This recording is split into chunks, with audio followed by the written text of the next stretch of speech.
ಅವರೆಲ್ಲ ನೋಡ್ಕೊಂಡಾದ್ಮೇಲೆ ಇದು ಅಂದರೆ ಸ್ವಲ್ಪ ಎಲ್ಲೋ ಹೊಡೋಡಕ್ಕೆ ಅಂದರೆ ಒಂದು ½ ಅವರ್ 1 ಅವರ್ ಲೇಟ್ ಆಯ್ತು ಅಂದರೆ ಓಕೆ, ಯಾಕೆಂದರೆ ಈವ್ನಿಂಗ್ ಶಿಫ್ಟ್ ಮಾಡ್ತಾ ಇದ್ದೀನಿ. ಡೇ ಅಲ್ಲಿ ನಾನು ಇವಾಗ ಮತ್ತೆ ಸ್ಟಾರ್ಟ್, ಯಾಕೆಂದರೆ ಇದರಿಂದ ಸ್ವಲ್ಪ ಆಚೆ ಬರಲಿ ಅಂತ. ಯಾಕೆಂದ್ರೆ ನನಗೆ ಇರೋಕ್ಕಾಗ್ತಿಲ್ಲ ಮ್ಯಾಮ್, ಮನೆಯಲ್ಲಿ ನನಗೆ ಫ್ಯಾಮಿಲಿಯಲ್ಲಿ ಸೇರಿಸ್ಕೊತಿಲ್ಲ. ಅಟ್ಲೀಸ್ಟ್ ಆ ಪಾಪು ಜೊತೆ ಮಾತಾಡ್ತಿದ್ದೆ ಅಂದರೆ ನನಗೆ ಒಂದು ಇದು ಇತ್ತು ನನಗೆ, ಯಾಕೆಂದರೆ ನನಗೆ ಮಮ್ಮ ಇಲ್ಲ ಅಂದರೆ ಅಷ್ಟು ಅಟ್ಯಾಚ್ಮೆಂಟ್ ಅವ್ರ ಜೊತೆ ಇತ್ತು ಚಿಕ್ಕ ವಯಸ್ಸಿಂದ. ಅವರು ಮಾತಾಡ್ತಿಲ್ಲ ಅಂದರೆ ನಾನು ಇವಾಗ ಸಾಯೋಕ್ಕೂ ಸಾಯ್ಬೋದು, ಪರವಾಗಿಲ್ಲ. ಬಟ್ ಒಂದು ಕಡೆ ನನ್ನ ತಪ್ಪಿಲ್ಲ, ಅಟ್ಲೀಸ್ಟ್ ಒಬ್ರನ್ನ ಸಿಕ್ಚೆ, ಯಾಕೆಂದರೆ ನನ್ನ ಜೊತೆ ಮಾಡಿದ್ದಾನೆ. ಅದೇನು ಹೇಳ್ಬೇಕು ಹೇಳಿ, ಅಟ್ಲೀಸ್ಟ್ ಈಗ ರಿಕ್ವೆಸ್ಟ್ ಮಾಡ್ಕೊಳ್ಳಿ, ಇನ್ನು ಮುಂದಕ್ಕಾದ್ರೂ ನೆಟ್ಟಗಿರೋಣ ಬಾರಪ್ಪ ಪುಣ್ಯಾತ್ಮ ಅಂದ್ಕೊಂಡು ಏನಾದ್ರು ಕೇಳ್ಬೇಕು ಅನಿಸ್ತಾ ಇದೆಯಾ? ಅಥವಾ ಅದು ಯಾರೋ ಮಹಾಸತಿ ಅಂತ ಹೆಸರು ಹೇಳ್ತಾ ಇದ್ರಲ್ಲ ಹೆಣ್ಮಗಳು, ಹೆಸರೇ ಆ ಹೆಣ್ಮಗಳ ಹೆಸರೇ ಮಹಾಸತಿ ಅಂತ. ಮಹಾಸತಿ ಅಂತೆ ಅವಳು, ಮಹಾಸತಿ ಹೆಸರೇ ಮಹಾಸತಿ ಗೌಡ ಅಂತೆ. ಇಲ್ಲಿದಿಲ್ಲ ಹುಡುಗಿ, ಅವರು ಕನ್ನಡ, ಉತ್ತರ ಕನ್ನಡ ಹುಡುಗಿ ಅವಳು. ಕರ್ನಾರು ಏನೋ ಇದೆ ಅಲ್ಲಿದು ಹುಡುಗಿ. ನಾನು ಅವ್ರ ಮೇಲೆ ಆಕೆಗಾದ್ರೂ ಹೇಳ್ಬಿಡಿ, ಬಿಟ್ಬಿಡಮ್ಮ, ಇನ್ ಮುಂದಕ್ಕಾದ್ರೂ ನಾನು ಚೆನ್ನಾಗಿರ್ತೀವಿ ಅಂತ ಅವ್ರಿಗೆ ಹೇಳ್ದೆ.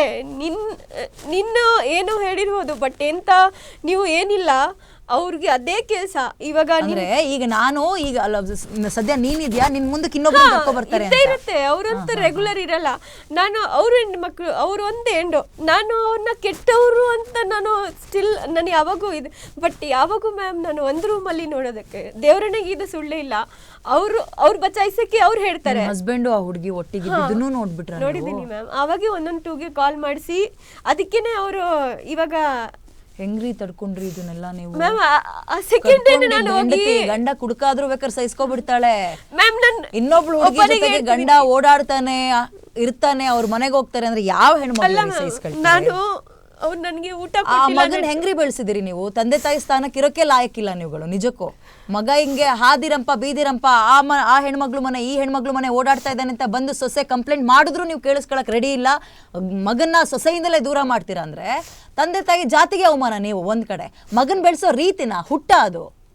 ಅಲ್ಟಿಮೇಟ್ ಆಗಿ ನೀವು 20ನೇ ತಾರೀಕು 10ವರೆಗೆ ಬನ್ನಿ ಅಂದಿದಾರ ಮೇಡಮ್. ಮಹಿಳಾ ಆಯೋಗಕ್ಕೆ ಹೋಗಿ ಕಂಪ್ಲೇಂಟ್ ಕೊಡಿ, ಏನಾಗುತ್ತೆ ಏನು ಬೇಕೋ ಅವ್ರ ಹತ್ರ ಮಾತಾಡ್ಕೊಳ್ಳಿ. ಆ್ಯಂಡ್ ಎನಿವೇ ಥ್ಯಾಂಕ್ ಯು ಇಷ್ಟೊತ್ತು ಗ್ಯಾರಂಟಿ ನ್ಯೂಸ್ ಸ್ಟುಡಿಯೋದಲ್ಲಿ ಬಂದಿದ್ದಕ್ಕೆ.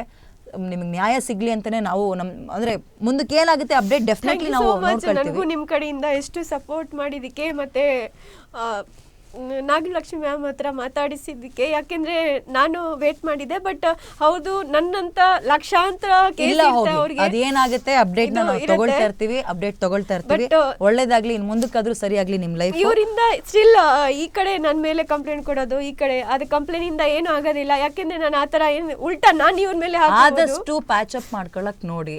ಆಗ್ಲಿಲ್ವಾ ನಿಮ್ ಡಿಸಿಷನ್ ನೀವು ತಗೊಳ್ಳಿಮ್ಮ ಅಷ್ಟೇ, ಇನ್ನೇನು ಮಾಡಕ್ಕಾಗಲ್ಲ. ಯಾಕಂದ್ರೆ ನೀವೇನು ಅವ್ರ ಮೇಲೆ ಡಿಪೆಂಡ್ ಆಗಿಲ್ಲ, ಅವ್ರು ನಿಮ್ಮ ಮೇಲೆ ಡಿಪೆಂಡ್ ಆಗಿದ್ದಲ್ವಾ. ನಿಮ್ಮನೆಗೆ ನೀವಲ್ವಾ ಬ್ರೆಡ್ ಓನರು, ತಲೆ ಕೆಡಿಸ್ಕೊಳಕ್ ಹೋಗ್ಬೇಡಿ.